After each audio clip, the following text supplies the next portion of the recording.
Isang ginang mula sa Valenzuela City ang humihingi ng tulong sa malasakit at work. Hindi na kasi niya po alam kung saan pa siya kukuha ng pera para may pambili ng gamot para sa kanyang sakit. Taong 2016 nang ma-diagnose ang 33 anyos na si Jeneline Manawis na may sakit na stage 5 chronic kidney disease. Dahil sa kakulangan sa pera ng kanyang mga magulang, hindi kaagad na nakapagpagamot sa Isabela. Lumipas pa ang 2 taon bago siya naipagamot ng kanyang mga magulang. Ayon sa doktor na tumingin sa kanya, nakuha raw niya ang kanyang sakit dahil siya ay high blood noong mga panahon na iyon. Aabot din daw sa 2 milyong piso ang kanyang gagastusin kung sakali na siya ay sumailalim sa isang operasyon. Sa loob ng 1 linggo, 2 beses siyang sumasailalim sa dialysis. Hindi naman daw sasapat ang kinikita ng kanyang mister na isang welder para sa kanyang mga gamot. Sa ngayon ay humaharap na siya sa panghabang buhay na gamutan. At para po kamustahin ang kanyang lagay, makakausap natin ngayon sa telepono si Jeneline Manawis. Magandang hapon, Jeneline. Good afternoon po, ma'am. Oo, kamusta ka na ngayon, Jeneline? Okay lang naman po, ma'am. Tuloy-tuloy pa rin po yung paggamot ko, ma'am, sa dialysis. Okay, ano ba yung exactly mga kailangan mong gawin? Nagdadialysis ka? At ano itong gastusan sa gamot? Yes, ma'am. Yung sa maintenance po, ma'am, masyado mabigat din po kasi yung sa maintenance, ma'am. Lalo na po doon sa injection namin. Pero yung dialysis mo naman ay sino ang sumasagot nito? Covered naman po siya ng PhilHealth, ma'am. Yung sa treatment po. Okay, mga magkano rin umaabot yung mga gamot outside of the dialysis? Ano po, ma'am, yung 1 month po na maintenance po, ma'am, nasa 1 plus po yun. 1,000 plus? Sa 1 month po. Opo. Okay, so ibig sabihin nito, twice a week ang iyong dialysis at yung mga gamot kasabay noon, twice a week din ba ang inuman yan?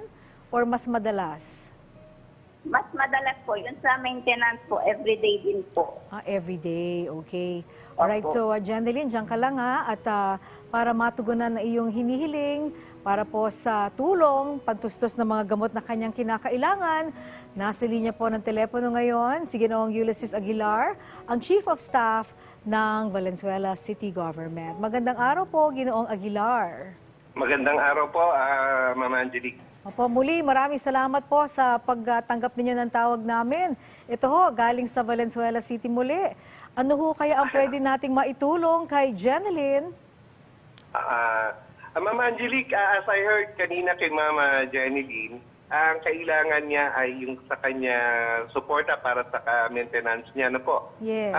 Palagay ko po, pwede namin siyang tulungan. Kailangan niya lang pundalin sa amin yung reseta po, yung latest na reseta ng doktor sa kanya para po matingnan natin paano natin siya matulungan. Ano lang naman po, yun naman po kailangan natin, yung din pong kanyang certificate of indigency galing po sa kanyang kapitan, kay Kapitan Dan Delesmo sa Lingunan. Okay, so anytime po, bukas ang inyong tanggapan. Didiretso po siya dyan sa City Hall po? Opo, alam naman po nila, madali naman po pumunta dito sa amin. Punta lang po siya sa tanggapan ng punong lungsod, pakihanap lang po ako at tutulungan po namin siya. Alright, sige po. Maganda po yung inyong binanggit. Maraming salamat po. Mauna na kami sa pagpapasalamat, Ginoong Ulysses Aguilar, sa tulong na ibabahagi po ng local government ng Valenzuela. Wala pong anuman, anytime po, para po sa ating mga kababayan. Okay, and hopefully si Jeneline, nasa linya ka pa ba, Jeneline? Yes, ma'am. Yes, narinig mo. Pinapupunta ka ha ni Ginoong Ulysses sa tanggapan niya dyan sa munisipyo. Okay.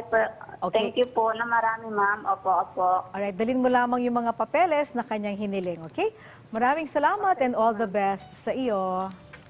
Alright, at yan po ang ating pasyente na si Jeneline at naway sana matulungan po talaga at humaba pa ang kanyang buhay. Sa mga nais pong dumulog sa ating programa, maaari po kayong magpadala ng mensahe sa PTV, malasakit@work@gmail.com At maaari din po kayong mag-message sa ating pong official Facebook page sa PTV Malasakit at Work. Muli, ang tunay na malasakit, laging at work.